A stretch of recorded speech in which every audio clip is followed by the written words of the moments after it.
और ये मकबूल जान साहब जो लगाई साहब बात कर रहे हैं कि क्रॉस दी बोर्ड हो, अपना घर रेगुलेट कर लें, लेकिन कल जो वजीर आज़म साहब ने कहा कि मैंने लाहौर में महल गिरते हुए देखा, अफजल खोखर साहब का घर गिराया गया, बड़े खुश थे उस पर।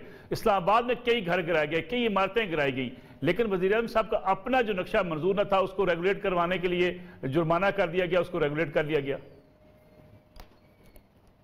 देखें, गाजर और आम में फर्क करना चाहिए।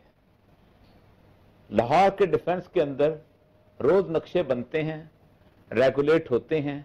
एक जमीन मैंने खरीदी होती है, उसके ऊपर मेरा अपना घर जो है नक्शे से बाहर था, मैंने रेगुलेट कराया। हर रोज एलडीए में होते हैं। ये बिल्कुल मुख्तलिफ चीज है। एक किसी की नाजायज जमीन के ऊपर कब्जा बिल्कुल मुख्तलिफ चीज है। हम कैसे बराबर कर सकते हैं भाई? एक बात तो यह है कि ये तबसरा कम से कम जो है ना, पाकिस्तान के अंदर ये जो सियासत का तबसरा शुरू हो गया, ये इसके लिए ये है, एक नाजायज जमीन पर कब्जा है। एक आदमी के बारे में जब जमीन खरीदी जा रही है, तंसार अब्बासी जैसा बंदा लिखता है कि उस बंदे ने कहा कि मैं टैक्स पूरा दूंगा और हालांकि जमीन की कीमत ज्यादा हो रही है, और उसने तारीफ करता है, वो बंदा जमीन खरीदता है। मैं हजार है इख्तलाफ हो इमरान खान के तहत। एक जायज जमीन के ऊपर नक्शे का मामला है, हर रोज उसके अंदर कानून है, उसके अंदर सब कुछ मौजूदा होते हैं। लाहौर में होते हैं, कराची में होते हैं, इस्लामाबाद में। और ये सब लेकिन इस्लामाबाद में बहुत सी इमारतें और बहुत से घर गिरा दिए गए, उनके नक्शे की मंजूरी नहीं दी गई। नहीं नहीं, ऐसा नहीं हुआ, ऐसा नहीं हुआ। मैं एडमिनिस्ट्रेशन का हिस्सा हूं।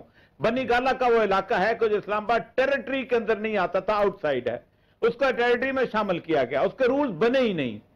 देखिए आप मुखालफत करें, पक्की करें ना, किसी जगह पे करें।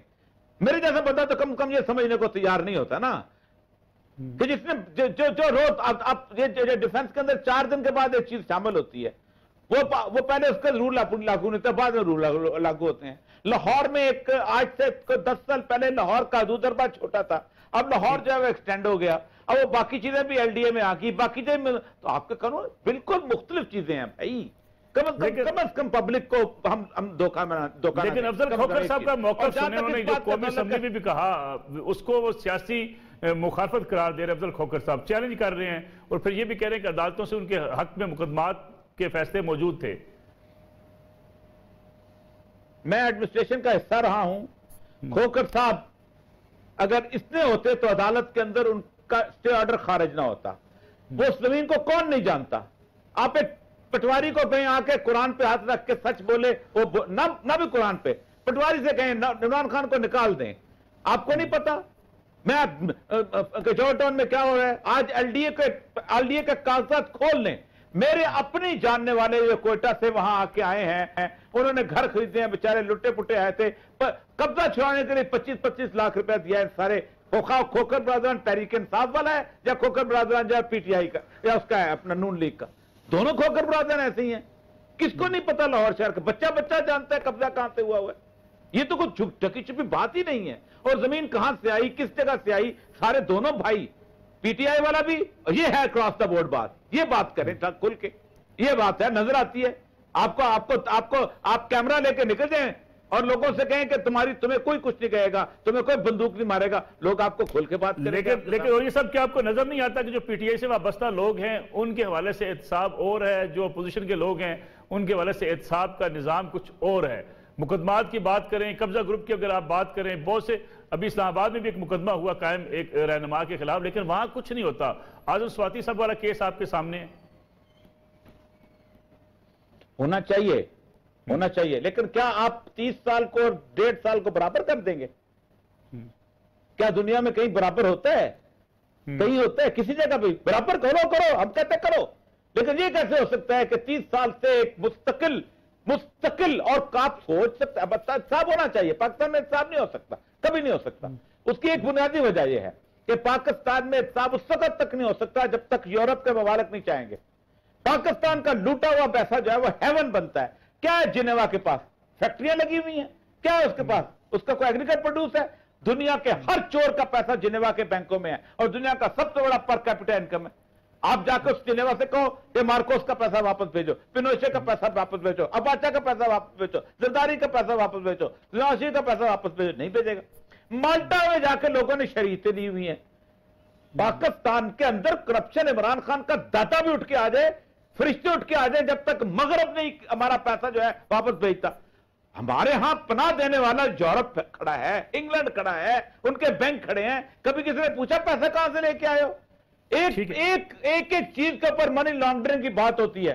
हर चोर का पैसा जो है इंग्लैंड में पहुंच जाता है। कोई पूछा कहां से लेके आए हो? तुम्हारी कमाई का जरिया क्या था? तुम्हारी फैक्ट्रियां लगी हुई थी, कहां से आए हो? मैं नजीर लगाई सबसे क्या हुकूमत को या अपोजिशन को साथ साथ ट्रांसपेरेंसी की रिपोर्ट ना हुकूमत मानती है ना अपोजिशन मानती है। अपोजिशन हुकूमत पर मलबा डालती है, हुकूमत अपोजिशन पर मलबा डालती है। सच्चा कौन? इस पर बात करेंगे आप शॉर्ट ब्रेक।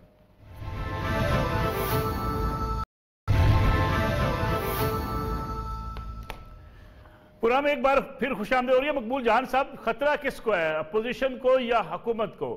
किसके लोग वफादारियां तब्दील कर सकते हैं? देखिए, खतरा सारी सियासी पार्टियों का है। जिस वक्त ये हुआ था अपना मिसाक जमहूरियत, तो इन पार्टियों ने जब कहा था तो मैंने उस वक्त भी बोला था कि ये बुनियादी तौर पर शो ऑफ हैंड का जो कानून बनाया जा रहा है, ये सिर्फ लीडरशिप की डिक्टेटरशिप कायम करने के लिए आएगा। 5 करोड़ रुपया एक बंदा लेगा एमपीए टिकट लेने के लिए, वोट देने के लिए। तो ये क्या जमानत है कि इमरान खान, नवाज शरीफ या जरदारी जो 50 करोड़ नहीं लेगा टिकट देने के लिए और कहेगा मेरे पास 10 वोट है, मैं तुम्हें सेंटर बनाता हूं? इसकी जिम्मेदारी कौन लेगा? ये बुनियादी तौर पर देखिए, दुनिया पूरी में जमहूरियत का एक हुस्न ये होता है कि इजहार राय को सेंटिटी दी जाती है, आपकी अपनी ओपिनियन को सेंटिटी दी जाती है। ये जो पार्टी पॉलिटिक्स है उसको महदूद इसलिए किया जाता है बाद मामलात के अंदर, क्योंकि ये जो आइन बनाने वाले थे पागल नहीं थे कि उन्होंने सिर्फ 2 जगहों पे कहा कि उसमें सीक्रेट बैलेट होना चाहिए, एक प्राइम मिनिस्टर की और वज़ीर आला की और एक बजट, और किसी के बारे में नहीं कहा, और स्पीकर का वो जो इलेक्शन है उसके अलावा किसी जगह। क्यों? उसकी बुनियादी वजह यह है कि कल को एक पार्टी लीडर जो है एक बदयानत आदमी को, एक चोर को, एक चक्के को सेनेटर का टिकट दे देता है, और आप वहां पर इसका मतलब यह है कि आप पार्टी की हर उस चीज मानेंगे जो होती है। इसीलिए तो जमहूरियत का जो पार्टी पॉलिटिक्स का की खराबी यही है कि आके पूरी पार्टी खरीदते हैं। आप 6 अरब डॉलर देते हैं ओबामा को और कहते हैं भाईजान आपकी पार्टी मेरी है। आप बुश को देते हैं 8.5 अरब डॉलर, आप कहते हैं तुम्हारी पार्टी मेरी है, जाओ जाके इराक पे हमला करो क्योंकि मैं तेल कमा के देता हूं तुमको। ये पार्टी की वफादारी जो है या तो कुरान और हदीस की वफादारी है या अल्लाह उसके रसूल की वफादारी है। ये तो डिक्टेटरशिप कायम की गई थी उस वक्त कि पार्टी लीडर 50 करोड़ कमा सकता है, सेनेटर जो है ना, एक एमपी है जो 5 करोड़ कमाएगा तो हराम है, और पार्टी लीडर जो है वो आपने देखे नहीं। और दूसरी बात, क्या ये कोई आम इलेक्शन है? ये टिकट मिलता है पार्टी का। जब आप पार्टी का टिकट देते हैं तो आप ठोक बजा के नहीं देते टिकट वो अपना।